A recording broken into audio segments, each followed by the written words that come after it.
Breaking news, Donald Trump has announced a 90-day pause on reciprocal tariffs, increasing the tariffs on China to 125% in the escalating trade war. We're going to get right into it, ladies and gentlemen. Last night, I changed some of my attitude, and Donald Trump backing away from the tariff strategy that he posted also only reconfirmed the suspicion that I had. There is a method to this madness. A couple days ago, I showed you Trump's chief advisor, one of the most consequential, one of the most influential people in the administration, and his 5-point bullet plan that he had posted, okay, if you recall. And I said to you back then, this is the real thing. This is what they're trying to do. Don't listen to any of the other noise. What was his name? I'm forgetting now. Stephen Miran. That is who we are talking about. Stephen Miran came out with a 5-point plan, okay? I told you this, the CEA chairman, Stephen Miran, had a 5-point plan, and he gave his remarks at the Huston Institute. I think he wrote a paper a couple years prior to this. So you've come around to the Giannis view. Yes, to a certain degree. Giannis Varoufakis, out of all of the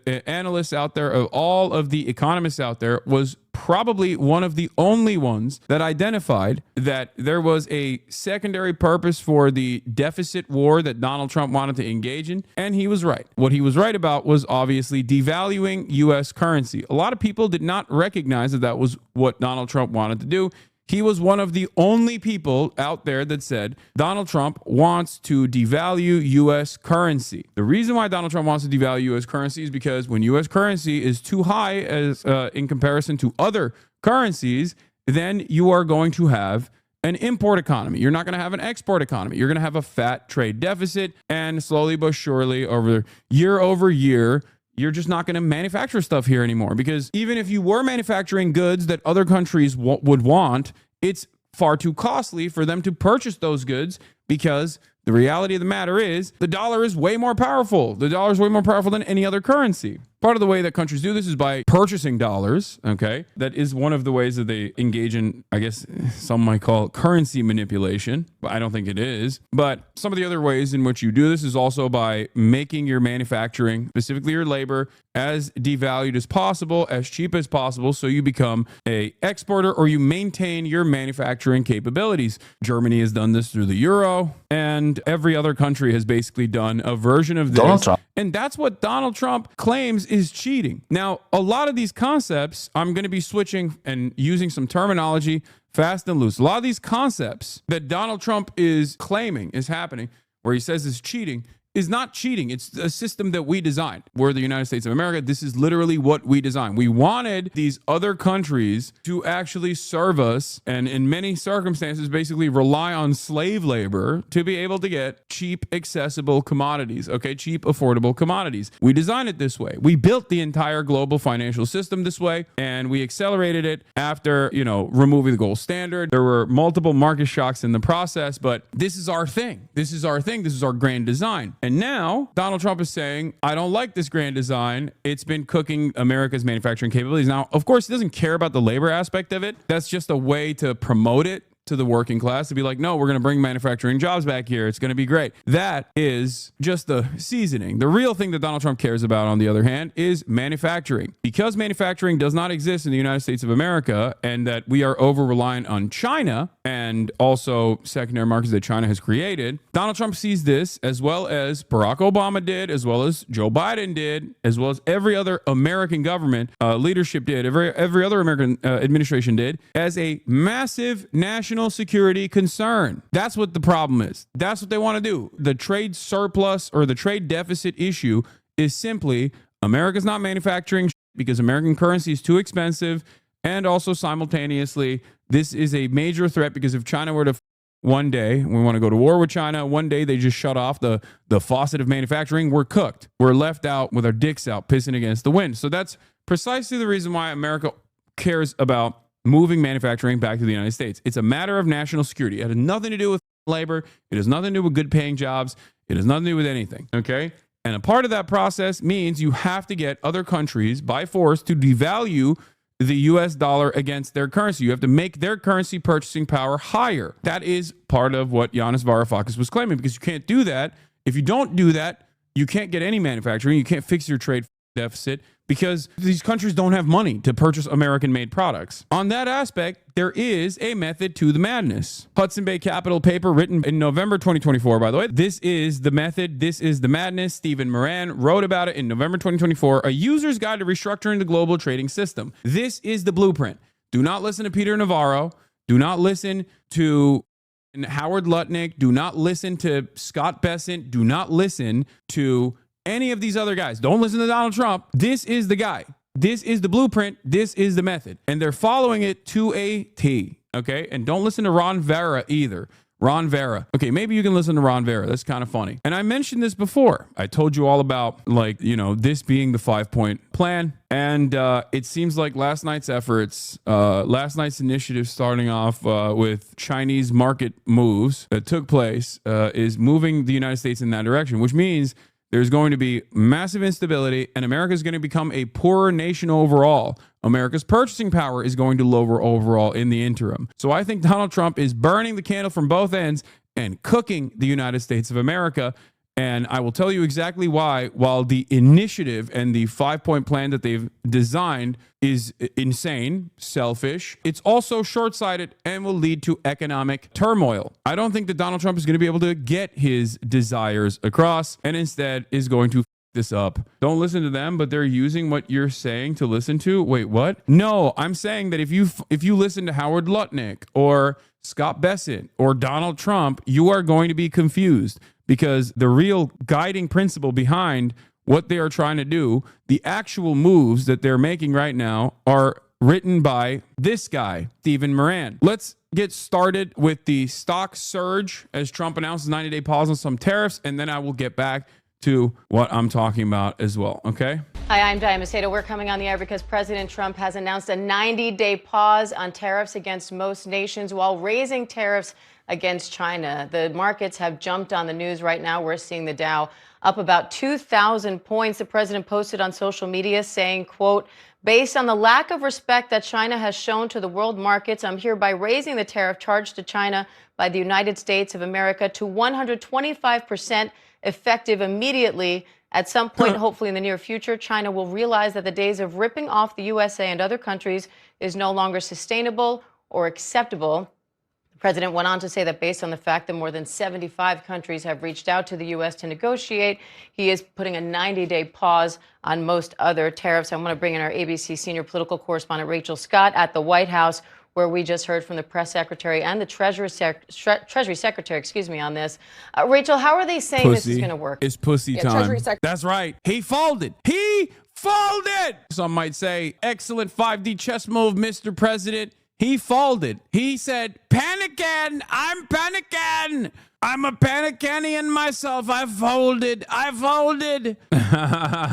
This is at least partially the news that so many investors were hoping to hear. This is exactly what people were asking for. The one thing that's sort of missing in all of this is the clarity. Dude, I'm done. I'm done with the media. I'm done with Donald Trump. I'm done with the dumbass Americans. I think we deserve this destruction, okay? Donald Trump did the same thing he always does. He broke something.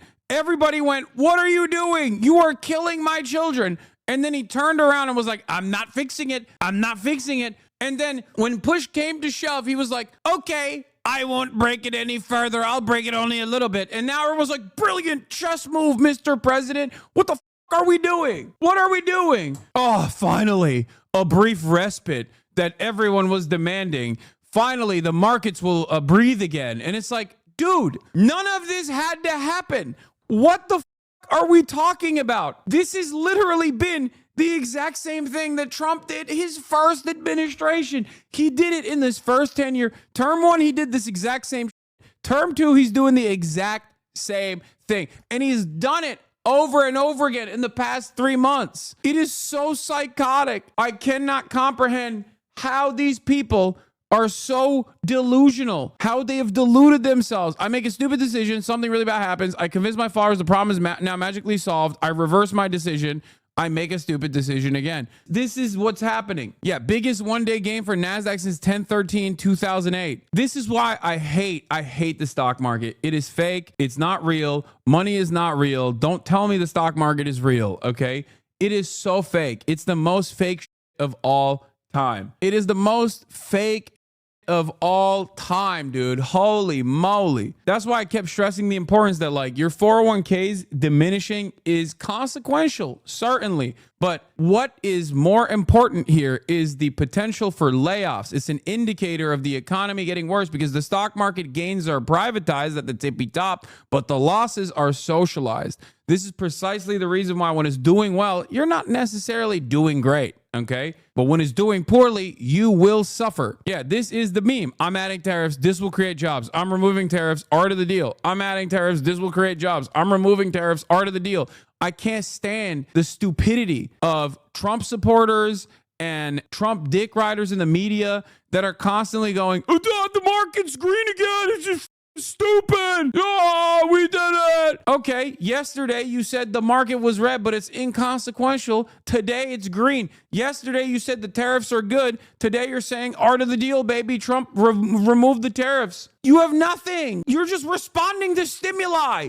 You're like a sea cucumber, dude. You have the processing power of a barely functional, barely living organism. You're like a vegetable. I don't know how to have a conversation with people like this. I don't know. It's so stupid. And by the way, the pain is not done. It's not over. The destabilization will continue. Also, this is a pause on the tariffs that we're going in place today. There's like 10% on every country plus 125% on China. Like companies are still getting exactly. I'm gonna be talking about all of that in a second.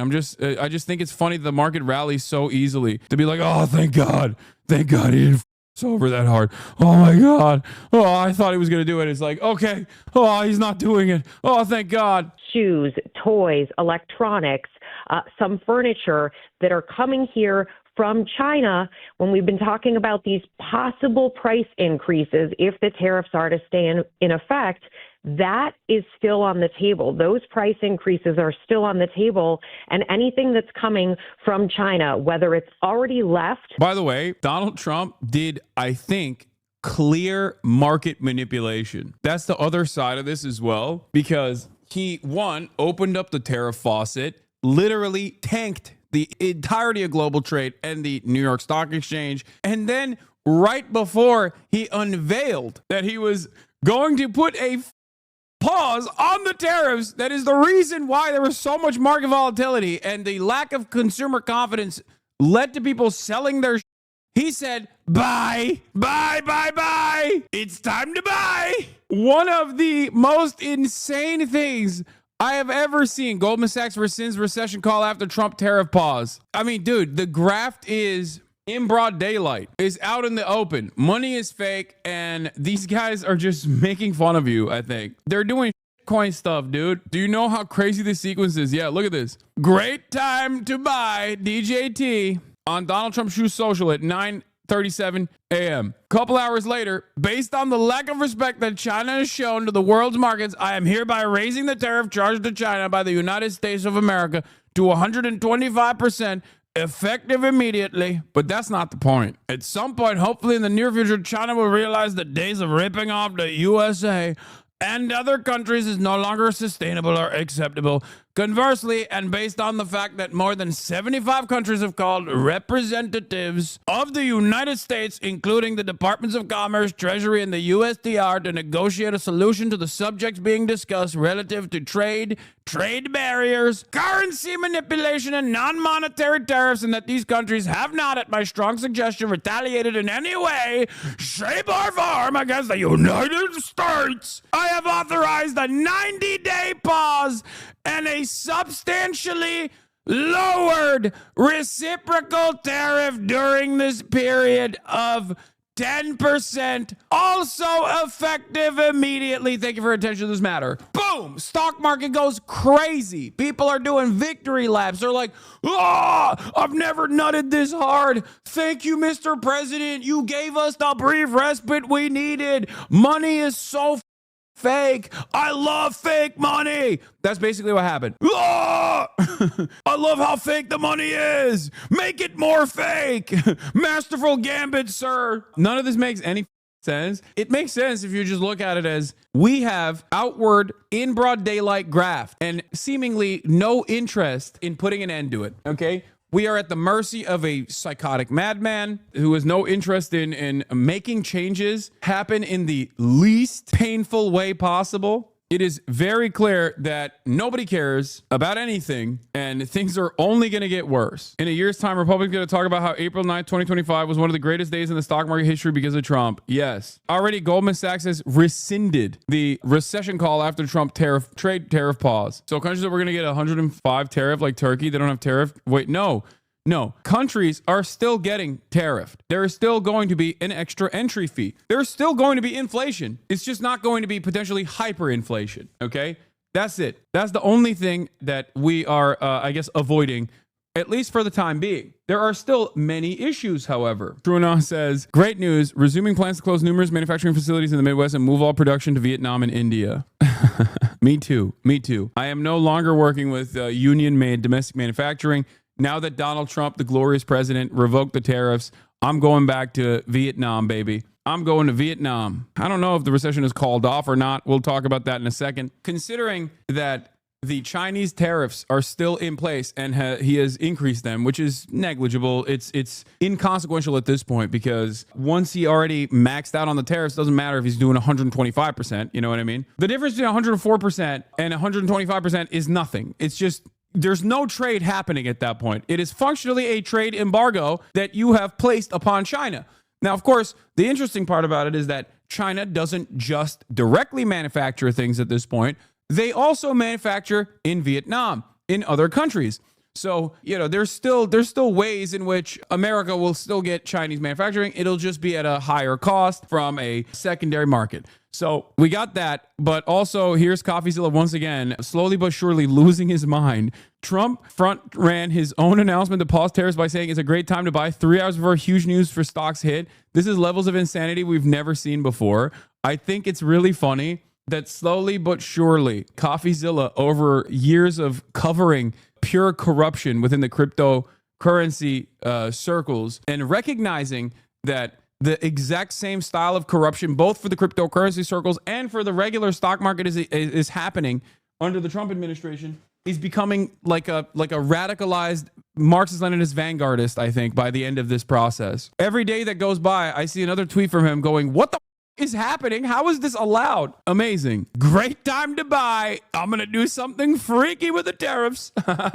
Possible scenario. One stupid tweet spreads baseless rumor of 90-day tariff pause, causing number to go up. Wall Street learns tweet was fake news, so number go down. Trump seeing a 90-day pause made number go up, claims credit for idea, and announces a 90-day pause. This was, of course, 2 days ago by Tyler Austin Harper.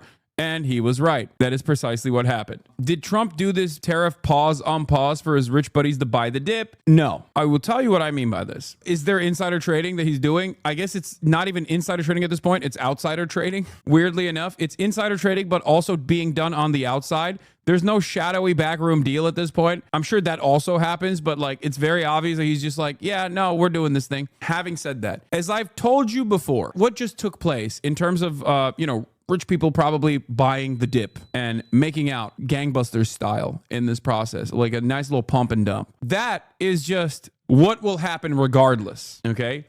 That's not the actual intention. That's not the actual intention of Trump's madness here. But there is a method to the madness regardless, and I will describe it to you in a moment, okay? I will get to that in a second. Let's finish this piece, and then I'll talk about what Donald Trump is trying to do and why it will still fail. Let's continue. Ship in the water, they will still face at U.S. Customs those higher tariffs. And as we reported over and over again, generally speaking, what companies do is they pay that higher tariff. U.S. companies pay that higher tariff at the border as the goods come here and then pass it off to consumers.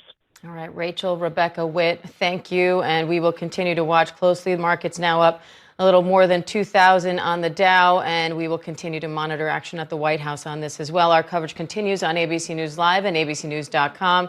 And David Muir will be back tonight with the entire team. Are the tariffs over? For the time being, the universal tariffs are over. They're done, okay? Will they come back? Nobody knows. Most likely it will, because Trump is crazy. But as far as the Chinese tariffs, they are still very much in play. They are not over. It is far from over. So there will still be an increase in prices. There will still be market volatility. The only reason why the markets are reacting to this in a positive way is because Donald Trump went in and said he was going to kill everyone and then turned around with a gun, with a loaded gun, started shooting people, and then stopped at like shooting 3 people and said, okay, everyone else is free.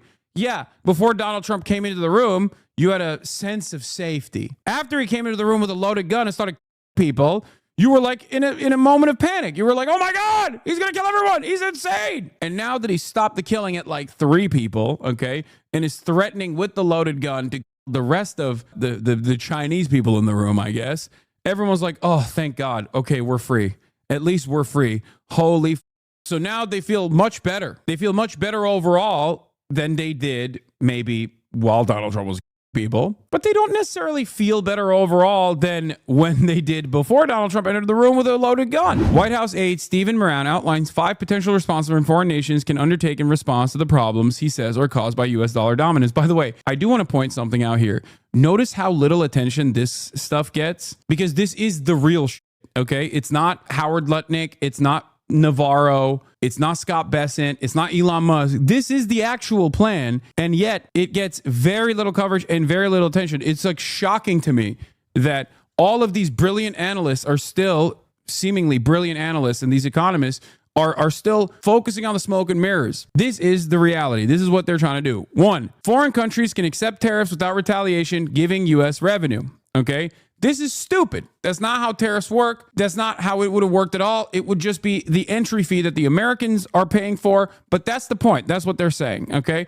They can stop unfair, harmful trading practices and buy more from the United States. The real goal here is to buy more from the United States. That's what they want. They want these countries by force to purchase more American products. Do we have the capability of manufacturing more products that they can buy? Maybe, probably not, especially not in the short term. But that's precisely what the they want to do. They want to literally sell our salmonella chicken and our hormone beef and our F-150s to every single country that will buy it. Every single country that doesn't want to buy it, but they have to buy it. It's basically like demanding an additional fee out of our loyal subjects in the global economy that we designed, where they became our manufacturing hubs, and now we want more back from them for even participating in the global system that we designed that did not even benefit them in the same way that it benefited us. Yeah, they want vassals to pay tribute. They want the vassals to pay extra tribute. That's precisely what this is. Number 3, boost defense spending and procurement from the United States. What is a major sector where we have manufacturing capabilities? Weapons. We want you to forcibly buy our weapons. You might not have use for those weapons, but you're going to buy them and you're going to like them. Okay? You have to, because that's what we make. That's the only thing we make. We make bombs. So you have to buy our bombs. And then, last but not least, turn around and take the crumbs that you have of foreign capital that you've brought back into your country and then reinvest that to make factories in the United States of America. And last but not least, you can write direct checks to the U.S. Treasury. This is the most psychotic part of the 5-point plan. Okay? What an insane list of demands. But those are the demands nonetheless. Don't listen to the noise in the market. Don't listen to the market instability. Don't listen to anything else. This is literally what they are demanding. Arnaud writes, that's batshit insane, no other way to call it. We now have the first attempt by the White House, specifically by Steve Miran, the chair of the Council of Economic Advisors, to justify the tariffs based on economic theory. And it is without a doubt the most dishonest piece of economic reading that I've ever had the misfortune to lay my eyes upon. The gist of Miran's argument is to reposition the global reserve currency status of the dollar, not as an exorbitant privilege, which it is, okay, because that is the major power that the United States of America has. The dollar is the reserve currency. All trade happens on the dollar. 80% of trade happens on the dollar. This gives us, the United States of America, unimaginable power over everything that happens on the planet. This is how we can shut off other markets from even participating in global trade. This is the super weapon. And not only have we grown fat with this super weapon, not only do we not have any of the outside pressures because we technically have a sovereign currency and the sovereign currency that is the global trade currency, that we can just print money without any of the other side effects. We can just do whatever the we want. And now this incredible privilege that we have designed around the globe, okay, that we've used to dominate the entire planet, that's being treated as though it's a burden that the rest of the world needs to compensate the US for bearing. And you want to know what the crazy part about this is? Our European allies do actually see this as a not necessarily a burden, but a cost of doing business, because they are also invested in the maintenance of capitalism and therefore historically have been terrified of the growth of socialism within the USSR. So they've gladly played the role of a vassal state for the United States of America and its empire. And now they're doing the same thing because they're terrified of China for the same exact reason. For European leadership, they see America as an unstable, dangerous partner, but at least America is still capitalist and will maintain capitalism. The Chinese might do something very scary and do socialism. We cannot let that happen. And, you know, we have to also still align with America. America knows that that is the major pressure that they can apply to European capitalists. And therefore, Europe will pay tribute. One of the biggest trade inefficiencies that Donald Trump considers to be cheating, Europe also considers to be cheating. Ursula von der Leyen, if you recall, a year ago, as I famously brought up on this broadcast and keep bringing up on this broadcast time and time again, complained about China cheating with electric vehicles. What was that cheating? Subsidies. The Chinese industry is a command economy and therefore is controlled by the state. So the state can adjust prices and pump subsidies into its private corporations that are still maintained by the government by way of banks that the government also owns and controls, and therefore can flood the market with incredibly affordable, competitive products. This will destroy European manufacturing. Europe considers that to be cheating. Central planning is considered cheating under global trade rules. Understand that. Every person that is an economist that at least deals with the political economy will tell you that they consider what China is doing to be cheating because they are not playing by the rules of the free markets. Every country does subsidies to a certain degree. Every country maybe expands on said subsidies to a certain degree to ensure that their cost of production is low and the price points are low. But it is hilarious that they consider what China is doing to be cheating in terms of global trade because they're not participating in the free market principles that they are supposed to be participating in. It's insane. So instead of turning around and going, why don't we also have a command economy? They go, hey, you guys have kept prices far too low for our consumers, and that's us up. That's fucking our manufacturing up. This is the truth. I need you to understand. Don't listen to anything else. This is unironically what these dumbasses believe. As Miran explains it, having the dollar as reserve currency has caused persistent currency distortions and contributed, along with other countries' unfair barriers to trade, to unsustainable trade deficits, which has decimated our manufacturing sector. That's what Stephen Miran says. Dollar being the reserve currency is used against the United States of America. Other countries devalue their currency against the dollar and then turn around and are able to export a lot more to the United States of America than the United States of America exports to the rest of the world. America has more purchasing power. When you have more purchasing power, then you become an economy that is a consumer rather than a producer. This is what Donald Trump talks about with respect to trade deficits. So basically, if that was your major gripe here, you would obviously no longer make the dollar the reserve currency, right? Except wrong. They want to maintain the dollar as the reserve currency. They just also want you to pay for the privilege of our currency still being the reserve currency, because the alternative is the yuan, and that is terrifying. They literally are saying, you either want us to keep dominating global trade and make these decisions at the behest of capital earners or capital owners, or something much scarier can happen and China will dominate global trade. In that situation, who knows what'll happen?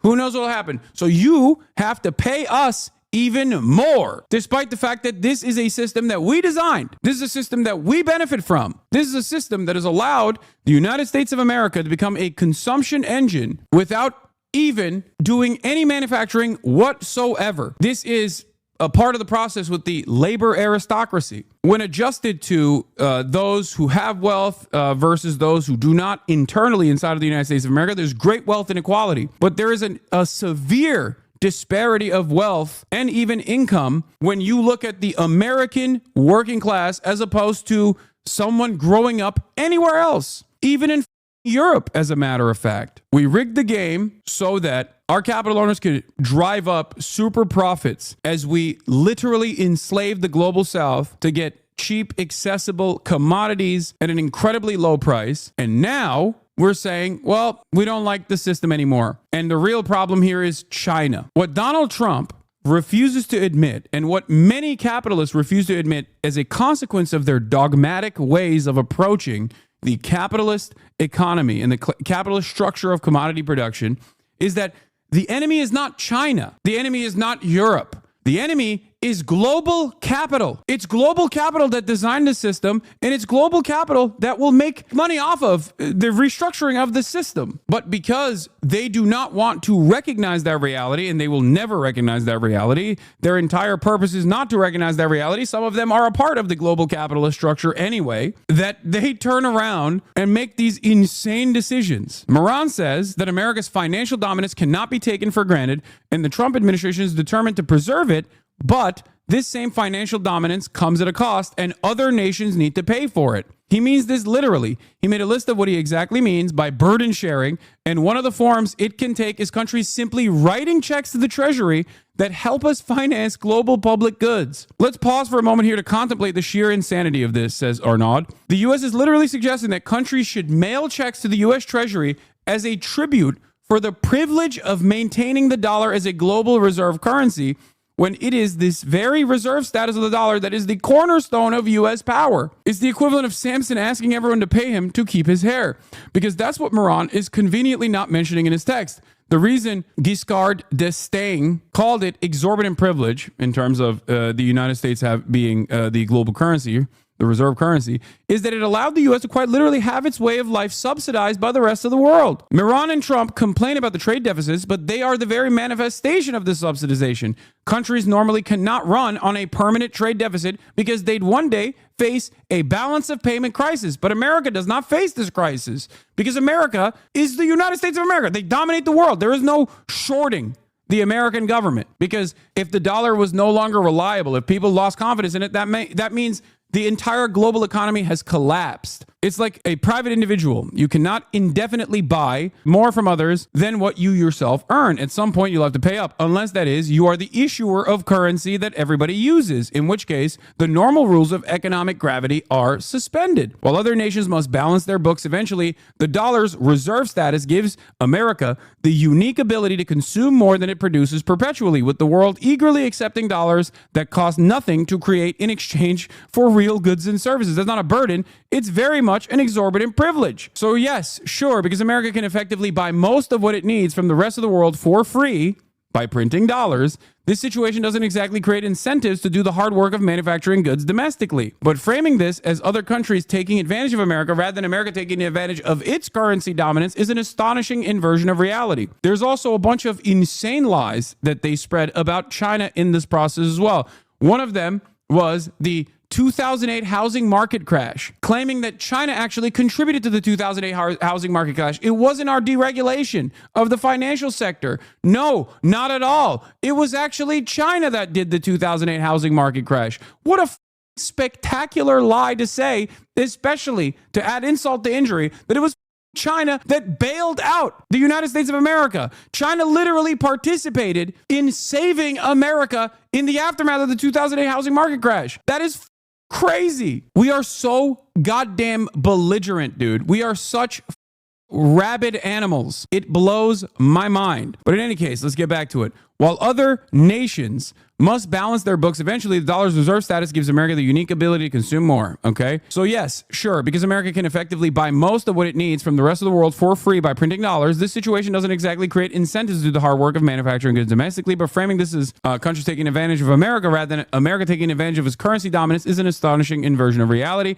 And even more astonishing is Miran's ask that countries now compensate the U.S. for this. Some people mentioned that it's like asking vassals for tribute, but it's actually even worse than this. The tribute is already embedded in the global reserve currency status of the dollar. Other countries work hard for the U.S., while they can just issue IOUs that never come due. It's kept together by 800 military bases around the planet. What Miran is thus proposing is effectively demanding vassals make payments for the privilege of already making payments, a double tribute system where countries can first subsidize American living standards by accepting dollars as reserves and then must pay an additional fee for this burden this supposedly places on the U.S. This chatter is correct. This is literally, have you said thank you? But this time, instead of yelling at Ukraine for engaging in a proxy battle that suits our interests in the region against a foreign adversary and demanding more from them in terms of natural resources and demanding that they basically put their arms down and let Russia dominate them now that we're just bored, okay? Ironically, that exact same principle being played out in terms of global trade. And it's wild that a lot of Americans do not even comprehend this reality. I mean, I guess it's not that wild because this is somewhat complex. And it's also a part of the process of being the hegemonic superpower where you take this for granted. This is literally just the way things are. What do you mean? Miran's piece is replete with other complete inversions of reality. For instance, he now blames China for the 2008 crash because their holdings of U.S. mortgage debt helped fuel the housing bubble, forcing hundreds of billions of dollars of credit into the housing sector without regard as to whether the investments made sense. They're saying China is the reason for the 2008 market crash. How psychotic. Anyone who, even with a rudimentary knowledge of the 2008 financial crisis would have had their breath taken away by such brazen revisionism. Not only is the crisis universally known to have been caused by U.S. regulatory failures and the reckless securitization of subprime mortgages by Wall Street firms, but China in this instance literally saved U.S. markets from complete meltdown after Hank Paulson personally appealed to Beijing to continue purchasing U.S. Treasury bonds during the height of the crisis, which they did. To now blame them for the very crisis they helped mitigate and played no part in creating is beyond dishonest, is gaslighting on a geopolitical scale. All in all, it is clear what the U.S. is trying to achieve here. They effectively want to have their cake and eat it. They want to keep the privilege and want the rest of the world to pay for the downsides that come with it, which means we're truly at a crossroads in history where nations must make an immensely consequential choice: acquiescence to this insane double tribute system or stand against it. There are very few precedents in world history for such nakedly exploitative power plays, but history is very clear on two things: submitting to extortion only invites more of it, and collective resistance is the only effective response. Here's what I think. Our vassals will pay the double tribute, and China might even in the short term play ball, and it will still end in failure. So Donald Trump might literally get his wishes across. And the major reason as to why, especially from the perspective of our vassals paying double tribute now, is because they're terrified, especially EU is terrified of the entire structure of the planet, the entire political economy, the entire global trade changing. The rule makers, being the United States of America, means that capitalism continues. If the rule makers become China, then capital owners are going to lose out big. They're going to lose their status. They're going to lose the way that these hierarchies have been designed. Because if China makes the rules, then everyone has to subsidize their industries to the same degree. They have to have state-run to be able to compete with China if there is any sort of competition in global trade at all at that point. Therefore, there's no more capitalism effectively, or at least capitalism does not work in the ways that it has for as long as it has worked, as long as America has been the dominant power around the globe.